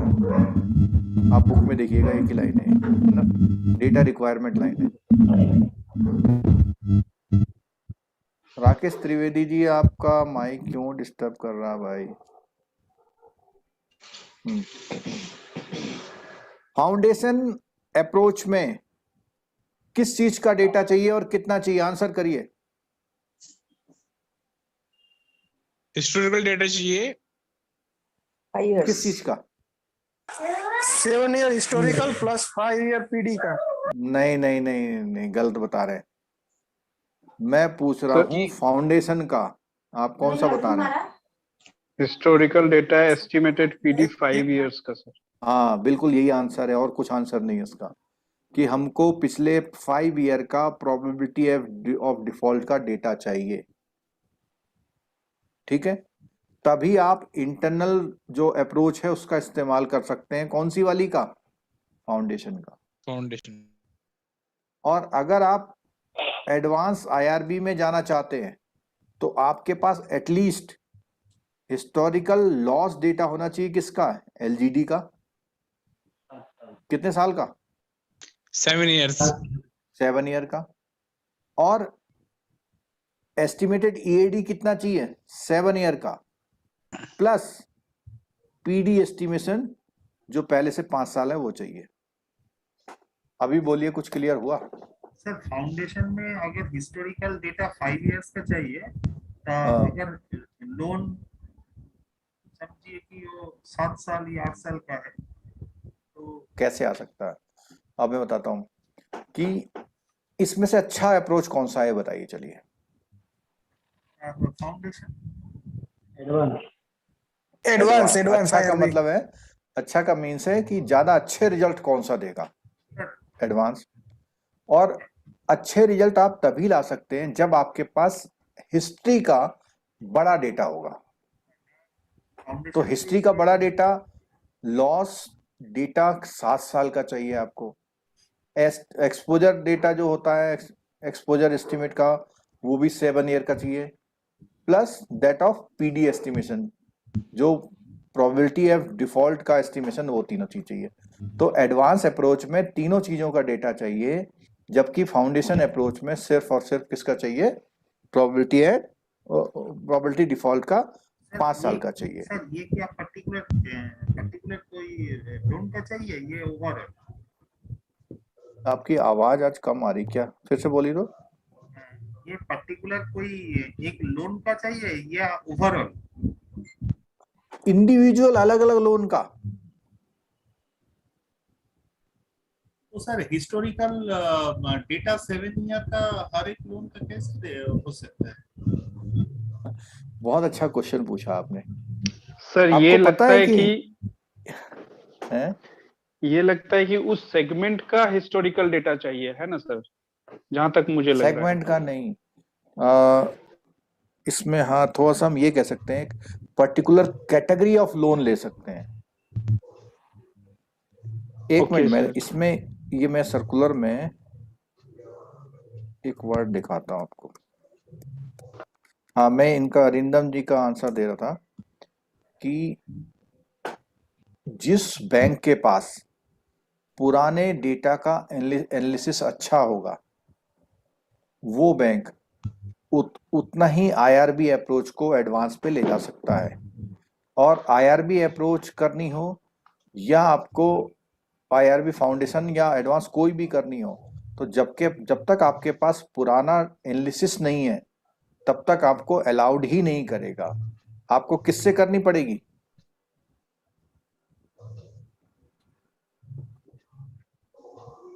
जब वो अलाउड नहीं कर रहा तो स्टैंडर्डाइज अप्रोच से। उसने कहा कि कुछ नहीं कर सकते तो आप स्टैंडर्डाइज अप्रोच से करो, और अगर आपको एडवांस में जाना है तो आप कौन से अप्रोच से करोगे? मतलब अच्छा करना है तो आपको आईआरबी से करना पड़ेगा। ठीक है। अच्छा, अब मेरा एक क्वेश्चन छोटा सा, कोई बैंक आईआरबी में क्यों जाएगा? सर अपना प्रोविजन कम करने के लिए, ये सॉरी बिल्कुल। आरडब्ल्यूए कम करने के लिए, कैपिटल। बिल्कुल, बहुत बढ़िया और सही आंसर दिया आपने। अगर मेरा बैंक लोन एनपीए करता ही नहीं है तो मैं क्यों करूं? कैपिटल क्यों मेंटेन करूं मैं? यानी जितना मेरा आरडब्ल्यू आएगा, अगर मैं नॉर्मल कोर्स से निकालूंगा तो नॉर्मल कोर्स से निकालने में सपोज कीजिए आरबीआई ने कहा इस पे 100% आप रिस्क वेट लगा दीजिए, तो आपको 100% पे मेंटेन करनी पड़ेगी कैपिटल। उससे आपको क्या प्रॉब्लम होती है? कैपिटल ना मेंटेन करने से, कहाँ पे आप रेस्ट्रिक्ट होते हैं? क्यों बचना चाहते हैं कैपिटल को मेंटेन करने से? उतना एडवांस ज्यादा दे पाएंगे, उतना एडवांस ज्यादा दे पाएंगे। तो जब मैं बहुत अच्छा काम करता हूं तो मैं तो नहीं निकालूंगा स्टैंडर्डाइज अप्रोच से। लेकिन आरबीआई ने क्या कह रखा है, आप आईआरबी अप्रोच पे कब जा सकते हैं? जब आपका हिस्टोरिकल डेटा हो तो। हिस्टोरिकल डेटा बिल्कुल अगर ठीक। जब तक आप कहोगे ना आरबीआई को कि साहब मेरे वहां तो 2% का डिफॉल्ट होता है, कैसे कहोगे बताओ? पिछले 5 साल का डाटा प्रोबेबिलिटी ऑफ डिफॉल्ट देखो, डेटा से डेटा। एनालाइज करके करेंगे। सर और एक बात, स्टैंडर्डाइज्ड हाँ। अप्रोच में नेट एनपीए बढ़ जाता है। क्या करता है? नेट एनपीए, जैसे कि सिक्योरिटी का आंकड़ा कम हो जाता है, इसलिए नेट एनपीए तो बढ़ जाता है। ये क्वेश्चन में आपका समझ नहीं पा रहा है।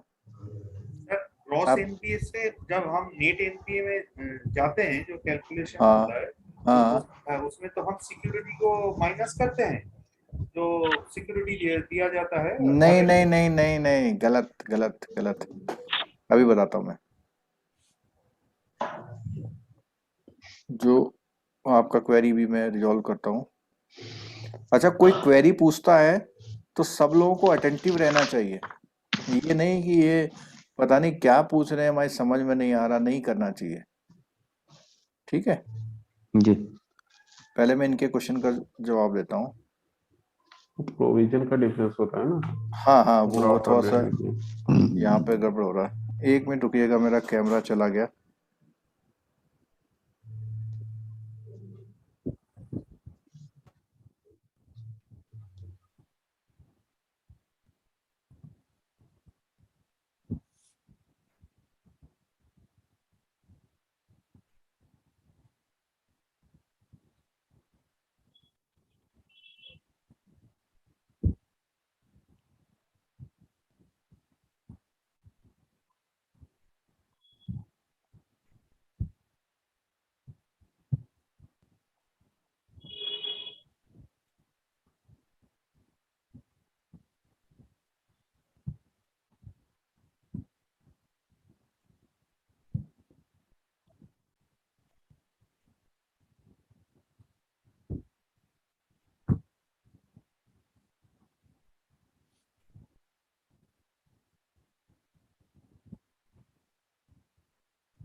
चलिए जी, थोड़ा रिकॉर्डिंग बंद हो गया था।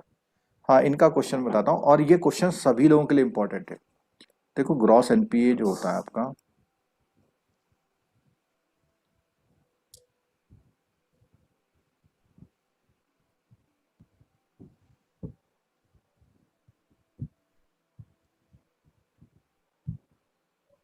ग्रॉस एनपीए में हर एनपीए के पीछे हम लोग प्रोविजन करते हैं।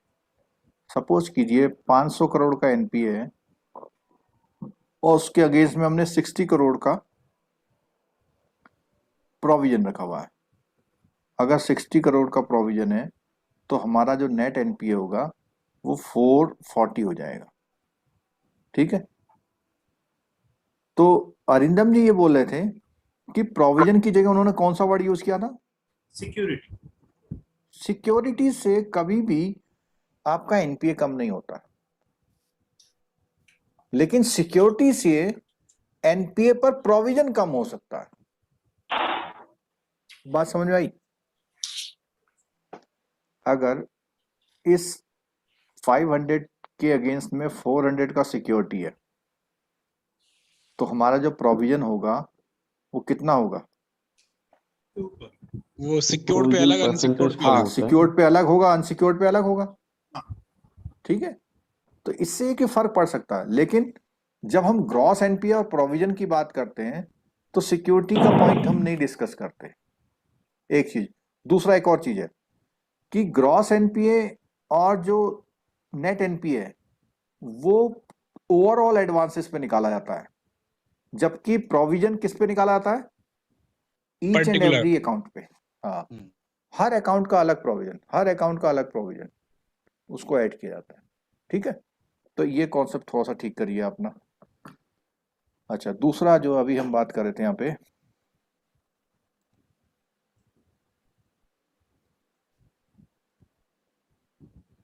ये स्क्रीन पे जो है इसी का ये जो मास्टर सर्कुलर का वो है पॉइंट।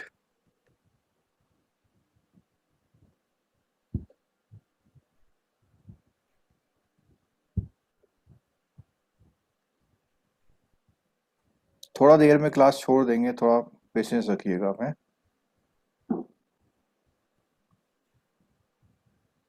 अभी जितना डिटेल में पढ़ेंगे हम लोग, उसका हमें उतना ही फायदा आगे मिलेगा। तब हम कोई चीज फास्ट भी पढ़ेंगे तो हमें जल्दी जल्दी रिवाइज हो जाएगा।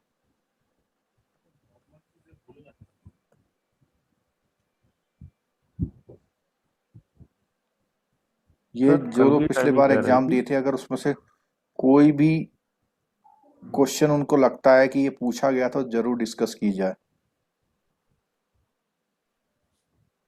या कोई वर्ड ऐसा लगता है कि लास्ट टाइम एक वर्ड ऐसा आया था।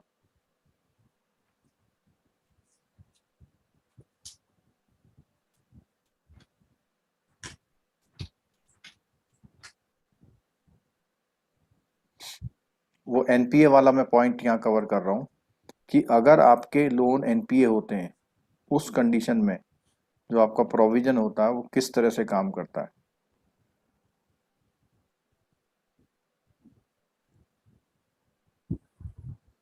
ये एक पॉइंट देखिए, क्लेम्स ऑन फॉरेन सोवरेन था ना, हमारे पास एक पॉइंट आया था ना। हाँ, तो आप देखिए कि यहाँ पे रेटिंग दे रखी है, और फॉरेन सोवरेन का अगर कॉमन वर्ड करें तो विदेश, कोई फॉरेन कंट्री। तो अगर किसी कंट्री को उसने ट्रिपल बी की रेटिंग दे रखी है तो उस कंट्री के जो भी एडवांसेस हैं उसमें कितना रिस्क वेट है? 50%। और अगर इतना अच्छा एडवांस है तो 0%। 0%। अब मान लिया अफगानिस्तान का रेटिंग जो है वो ट्रिपल बी है, तो जो भी हम वहां पे एडवांसेस करेंगे उसका सीधा सीधा 50% ही हम लोग रिस्क वेट निकाल के उसके अगेंस्ट में प्रोविजनिंग करेंगे। ठीक है, अब ऐसे यहां पर आता है claims on public sector entities. अब किसी पीएससी को दे रखा है आपने, तो यहाँ पे मोडी ने इसकी रेटिंग ये दे रखी है बिलो बीए। तो रिस्क वेट कितना आ गया यहाँ पे देखो, 150%। ठीक। ये बहुत पॉइंट क्लियर हो रहे हैं ना आपको खुद। ये बुक में सब जगह दिए हुए हैं, लेकिन उनको सिंक्रोनाइज करना है, समझना है कि क्या चीज है। और अगर आपने ये जो था ना मल्टीलेटरल डेवलपमेंट बैंक और ये BCBS IMF वगैरह, तो उनके लिए कितना परसा यूनिफॉर्म कितना रखा हुआ है? 20%। 20%, ठीक है।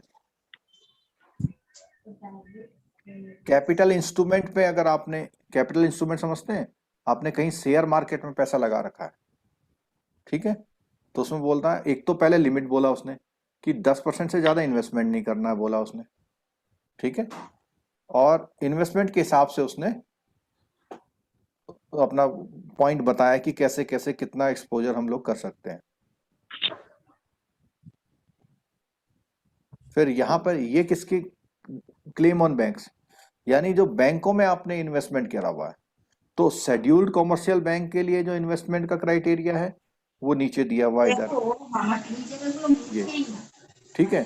और नॉन शेड्यूल के लिए क्या है, आप देखोगे नॉन शेड्यूल के लिए ये 250%, 250 से ज्यादा यहाँ पे क्या करा हुआ है, 300।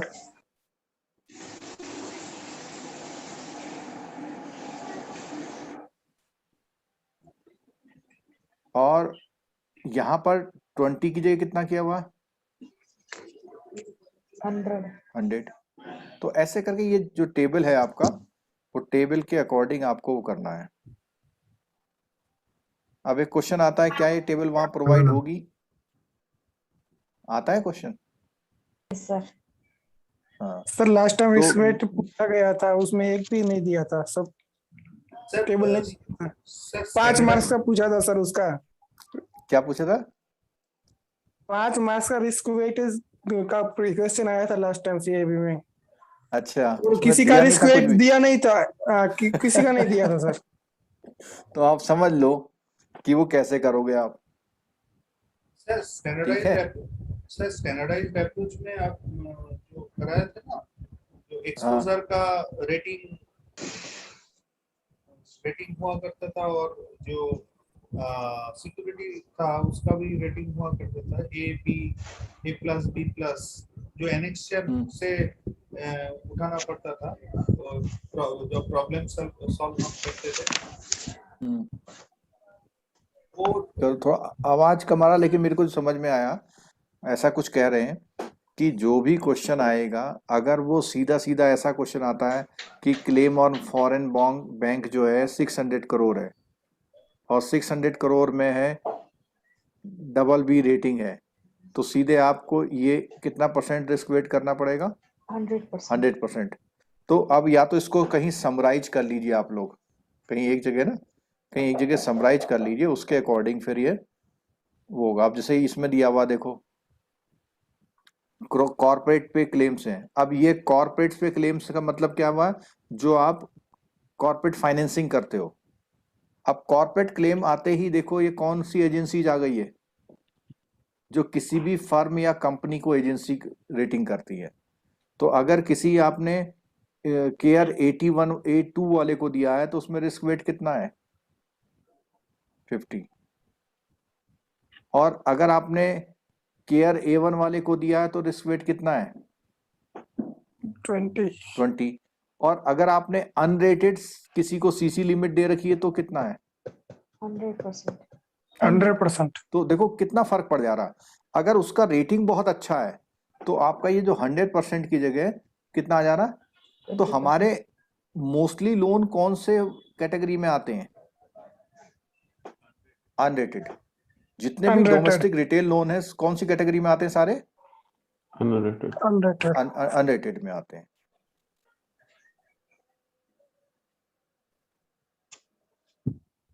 नॉन रेजिडेंट कॉर्पोरेट के लिए अलग दिया हुआ है।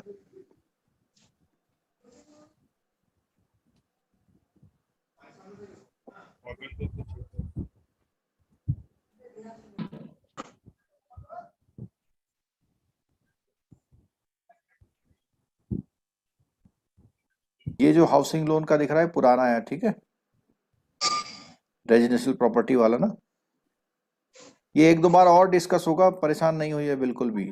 कॉमर्शियल रियल एस्टेट का अलग है, ये एनपीए वाला। मैं आज की क्लास में इसको करके फिर मैं क्लास क्लोज करूंगा।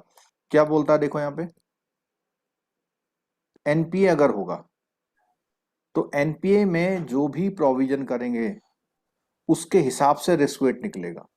अगर आपने प्रोविजन लेस देन 20% किया हुआ उस पे, तो रिस्क वेट कितना है जरा देखिए, 150%। 150। 150। और अगर आपने कम से कम 20% प्रोविजन किया हुआ है तो रिस्क वेट कितना है, 100%। 100। और अगर आपने कम से कम 50% का प्रोविजन किया हुआ है तो रिस्क वेट कितना है, 50%। तो कोई क्वेश्चन अगर आपका ऐसा आ जाए जिसमें वो लोन को एनपीए बोल दे तो सारे रूल किनारे हो जाएंगे। कौन सा रूल लगेगा, ये वाला, ठीक है।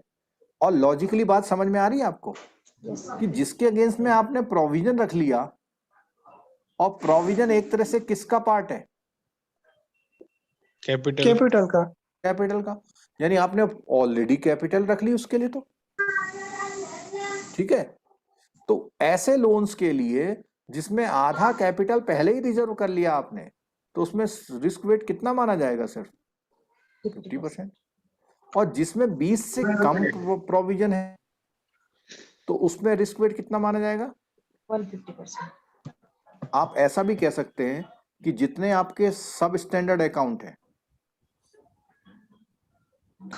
में आपका रिस्क वेट कितना है, 150, क्योंकि सब स्टैंडर्ड अकाउंट में कितना % प्रोविजन होता है, less than 20। 15।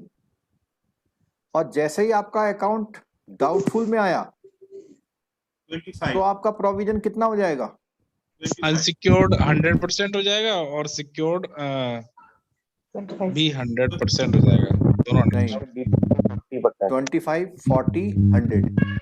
Yes yes yes yes yes और अनसिक्योर्ड के लिए तो 100% है पूरा। Yes yes. सिक्योर्ड के लिए ठीक है? 15%। हाँ। और तो इसके अकॉर्डिंग ये लॉजिक आप याद रखिएगा, इसमें से एनपीए वाला क्वेश्चन आएगा तो ये चार्ट है। एक बार मैं और आगे कभी क्लास में इसके बारे में बता दूंगा, ठीक है। अब बच्चे कहने लग गए हैं कि सोने का समय हो गया है। चलो आज की क्लास हम लोग यहीं खत्म कर रहे हैं। सर कल की क्लास का क्या रहे? कल भी क्लास शाम को ही है, और उसका रीजन ये है, कल मेरा एक छोटा सा कोई एग्जाम है, और कल जो डे में क्लास होगा वो जेआईबी का है। आप लोग दिन भर जहाँ घूमने जाना चाहिए चले जाइए। और कल का क्लास हम जो रखेंगे रात को 8:30 बजे रखेंगे। अगर आपको कहीं डिनर में जाना है तो डिनर में जाके आ जाइएगा, डिनर की जगह लंच कर लेंगे है या डिनर की जगह लंच कर लीजिएगा। कल डे में कोई क्लास नहीं है, आप लोग अपने बच्चों को घुमा के लाइए। ओके सर, ठीक है, थैंक यू सर। चलो Thank you, sir. Okay, good night. Good night good night sir. Good night sir. Good night sir. Good night, good night. Share कर दें। और जिनको रिवीजन करना हो वो चाहे तो YouTube के लिंक से कर ले, क्योंकि YouTube का लिंक में रिवीजन में तो अच्छा रहता है, फटाफट भाग जाता है ना वो। पर ये लिंक किसी को शेयर नहीं करना है, ठीक है। Okay sir. फिर आप ही लोग कहते हैं कि हमारा क्या फायदा।